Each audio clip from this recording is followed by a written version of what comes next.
now and press the bell icon. Never miss an update. Subscribe now and press the bell icon. बॉलीबस के इस नई episode में आप तमाम का स्वागत है, इस्तकबाल है और खैर मकदम है। और मैं उम्मीद करता हूं कि आप तमाम लोग बखैरियत और आफियत से होंगे।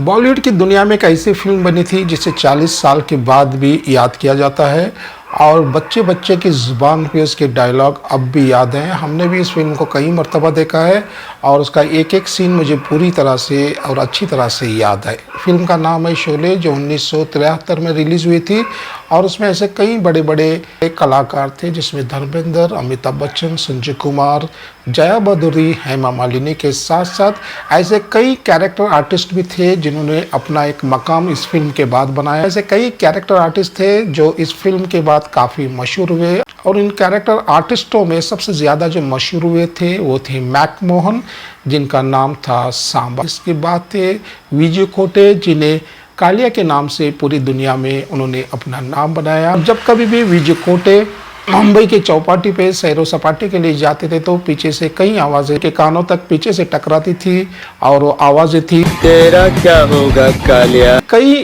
कैरेक्टर आर्टिस्ट इसमें मौजूद थे जिसमें असरानी भी थे, केस्टू मुखर्जी थे और जगदीप साहब भी थे जिन्होंने सुरमा भोपाली का एक बहुत ही शानदार रोल अदा किया था। बॉलीवुड का ये रिवाज रहा है कि वहाँ सिर्फ बड़े बड़े स्टार्स को सलाम किया जाता है, लेकिन जितने भी कैरेक्टर आर्टिस्ट हैं उनको उतनी अहमियत नहीं दी जाती और ना ही उन्हें कोई ऐसी फिल्मी पार्टियों में बुलाया जाता है, ना उन्हें प्रीमियर में बुलाया जाता है।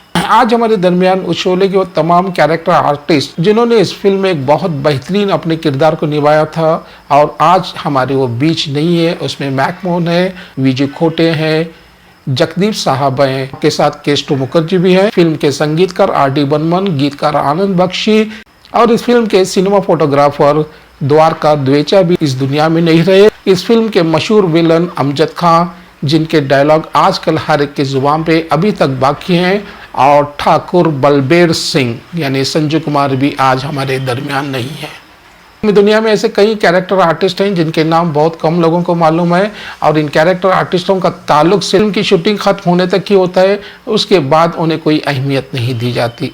आज हम इस बॉलीबस के बुलेटिन में उस कैरेक्टर आर्टिस्ट का जिक्र करने जा रहे हैं जो फिल्म शोले में गब्बर सिंह के गुर्गे थे। फिल्म शोले में अमजद खान के 3 गुर्गे थे और उसमें एक गुर्गा था कालिया यानी विजय खोटे और तीसरा एक गुर्गा था, उसका नाम था मेजर आनंद। मेजर आनंद के बारे में आज हम जिक्र करेंगे कि मेजर आनंद किस तरह से उन्होंने फिल्मी दुनिया का सफ़र शुरू किया। फिल्म शोले में जब ये तीनों रामगढ़ से खालियात वापस आते हैं और उसमें 3 गुर्गों में एक गुर्गा था मेजर आनंद। मेजर आनंद का जन्म उत्तर प्रदेश के एक कस्बे में 10 अगस्त 1941 को हुआ था। माता पिता ने इनका नाम अमरजीत सिंह रखा था। खानदान में अमर सिंह सबसे छोटे थे। मेजर आनंद की इब्तदाई पढ़ाई गोरखपुर में हुई थी और इनका दाखिला सीधा 6ठी क्लास में किया गया था क्योंकि उन्होंने घर पे पहले ही कुछ तालीम हासिल की थी। मेजर आनंद बचपन से ही खेल कूद के बड़े शौकीन थे, एक बहुत अच्छे फुटबॉलर थे, यानी अपने कॉलेज में वो फुटबॉल के कैप्टन भी रह चुके हैं और इसी काबिलियत की वजह से मेजर आनंद को कई इनामत से नवाजा गया था और एक बहुत अच्छे वो एथलीट भी थे। उन्होंने हमेशा दौड़ में पहला नंबर हासिल किया, जिसकी वजह से उनके तमाम साथी उन्हें मिल्खा सिंह कहा करते थे। मेजर आनंद 1964 में मुस्लिम अलीगढ़ यूनिवर्सिटी में दाखिला लिया। मुस्लिम अलीगढ़ यूनिवर्सिटी से इंजीनियरिंग की और इस कैंपस सिलेक्शन के तहत उन्हें भारतीय सेना में नौकरी मिल गई।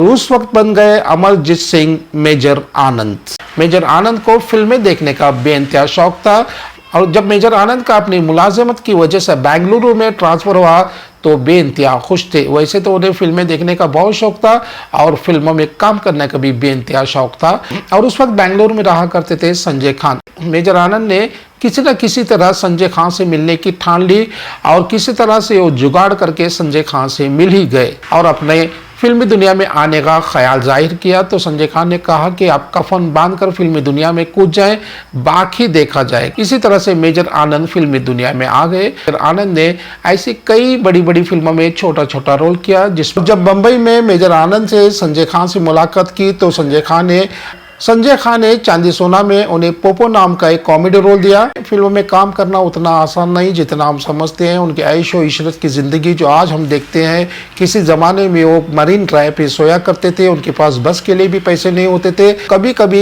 एक इंटरव्यू देने के लिए रिपोर्टर से लंच की फरमाइश भी किया करते थे। ऐसा ही हाल मेजर आनंद का भी था और संजय खान ने उन्हें कहा कि आपको अगर फिल्मों में काम करना है तो आप अपने फोटोग्राफ्स और अपनी पूरी कहानी तमाम प्रोड्यूसर्स को सुनाना पड़ेगा। संजय खान की सोना चांदी फिल्म रिलीज होने से पहले मेजर आनंद की एक और फिल्म रिलीज हुई थी, राम से ब्रदर्स, जो हमेशा सस्पेंस फिल्म बनाते हैं, और वो फिल्म का नाम था अंधेरा। और इनकी दूसरी फिल्म रिलीज हुई थी मेरा वचन गीता की कसम। मेरा वचन गीता की कसम के बाद मेजर आनंद को बॉलीवुड में लोग पहचानने लगे। मेजर आनंद को इन तमाम फिल्मों में काम करने के बाद उतनी कामयाबी नहीं मिली। उन्हें असल कामयाबी मिली 1973 में बनी रमेश सिप्पी की शोले।